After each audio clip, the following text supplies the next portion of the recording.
सबसे पहले तो जितने भी सारे लोग इस धरना को सफल बनाने के लिए यहाँ पे बैठे हुए हैं, तमाम लोगों को दिल से मेरा प्रणाम है। और साथ में जितने भी सारे लोग हैं, ये बेतिया का मुख्य मार्ग है, हजारों लोग जो है प्रतिदिन आते जाते हैं, पूरी भीड़ इस रोड पे लगी रहती है। जितने भी सारे लोग यहाँ पे अपना कुछ समय व्यतीत करते हैं, उन लोगों को भी हार्दिक अभिनंदन है। और बता दें कि अभी जो जानकारी भाई ने बताया उसके मुताबिक शाम के 5 बजे मनीष कश्यप की जो माँ है वो माता श्री यहाँ पे प्रेस कॉन्फ्रेंस करेगी, इसलिए मीडिया के तमाम भाइयों का रहना यहाँ पे जरूरी है।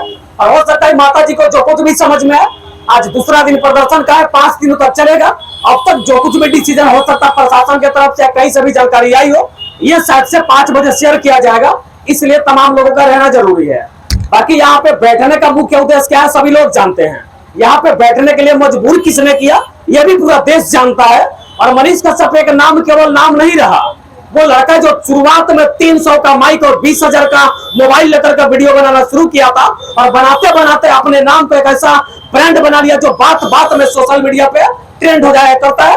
इसके बारे में भी ज्यादा कुछ बताने की जरूरत नहीं है। और मनीष कश्यप का जो सफर रहा सभी लोग जानते हैं। उस आदमी ने कभी भी अपने परिवार के लिए नहीं सोचा।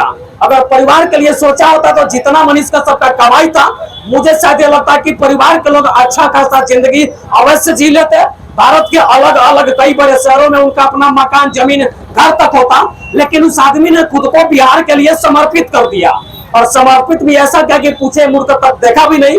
और आज उसी का ये नतीजा है कि लोगों का आवाज उठाते उठाते मनीष कश्यप इतने कमजोर हो गए, उनके परिवार के लोगों को इस तरह तोड़ने का काम किया गया कि आज सड़क पे बैठ करके उनकी माता श्री अपने बेटा के लिए प्रदर्शन कर रही है।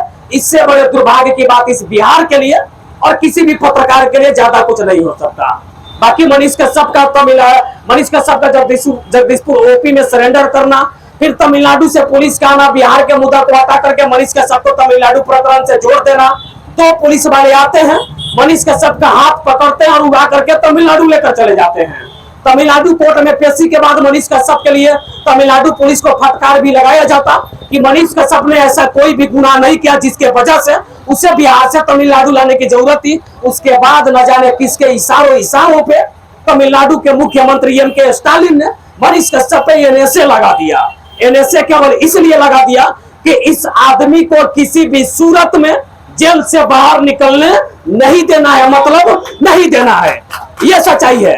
अब एम.के. स्टालिन को किसने फोन किया, किसने फोन करके कहा कि आपके पास जो मनीष कश्यप नाम का एक बिहारी लड़का गया है वो बड़ा शातिर है, मेरा सरकार गिरा देगा, हमारी सरकार को नेस्तनाबूद कर देगा, हमें बिहार में चुनाव हरवा देगा, ये किसने कहा मैं नहीं बताऊंगा, या तमाम लोग शायद जानते होंगे, सभी लोगों को पता होगा। अगर हम भी बताएंगे तो हो सकता है कि जो मनीष कश्यप के साथ आज हुआ कल मेरे साथ भी हो जाए। इस बात का डर सताने लगा।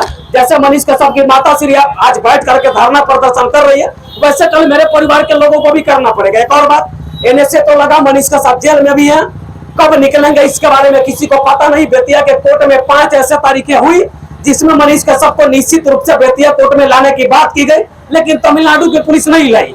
जवाब में केवल यही आता है कि हमको जितना पुलिस प्रोटेक्शन चाहिए उतना पुलिस प्रोटेक्शन नहीं मिल रहा, इसलिए मैं मनीष कश्यप को नहीं ला रहा हूँ। यही बेतिया की धरती है जहाँ पे अमित शाह का जब कार्यक्रम होता है तो हजारों पुलिस बल को तैनात कर दिया जाता है। जब मुख्यमंत्री नीतीश कुमार का कार्यक्रम होता है तो हजारों पुलिस बल को तैनात किया जाता है। लेकिन बिहार का एक पत्रकार जिसका नाम मनीष कश्यप बिहार है, उसको पेश करने के लिए सैकड़ों पुलिस बल बिहार पुलिस के पास, बिहार सरकार के पास नहीं है। ये कहीं ना कहीं दुख की बात है। और इन तमाम झमेल को देख करके ये कहा जा सकता है, कॉन्फिडेंस के साथ कहा जा सकता है कि ना तो तमिलनाडु की सरकार मनीष कश्यप को बेतिया भेजना चाहती है और ना ही बिहार की सरकार मनीष कश्यप को वापस बिहार बुलाना चाहती है। लेकिन एक कहावत भी कहा गया, एक छोटा सा मैं आपको कहूंगा कि तेरा किया अगर तुझ पे आ जाए तो कैसा होगा। यह मैं इसलिए कह रहा हूं कि मनीष कश्यप को जिस जेल में बंद किया गया, ना तो वहां का भाषा पसंद है, ना वहां का भाषा समझ में आता होगा, ना खाना समझ में आता होगा, ना किसी से बातचीत करने का तरीका समझ में आता होगा। इसलिए 2 लाइन कहूंगा कि तेरा किया अगर तुझ पे आ जाए तो कैसा होगा, जो दर्द तूने मुझे दिया अगर तुझे दे जाए तो कैसा होगा।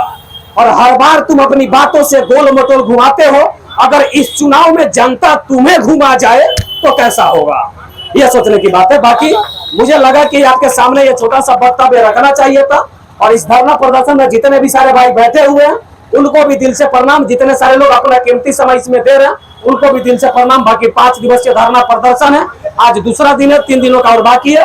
शाम में 5 बजे मनीष कश्यप की मां जो है प्रेस कॉन्फ्रेंस करेंगी, उनको जो समझ में आएगा, जो जानकारी मिला होगा उसके अनुसार जानकारी आपको बताएगी। इसलिए आप लोगों से निवेदन है कि मीडिया के तमाम भाई 5 बजे तक यहाँ पे जरूर रहेंगे, और बाकी जिनको जब तक रहने का मन हो उस समय तक रह के इस प्रदर्शन को सफल बनाने का प्रयास करेंगे। बाकी गौर से मेरी बातों को सुनने के लिए, वीडियो बनाने के लिए आप तमाम लोगों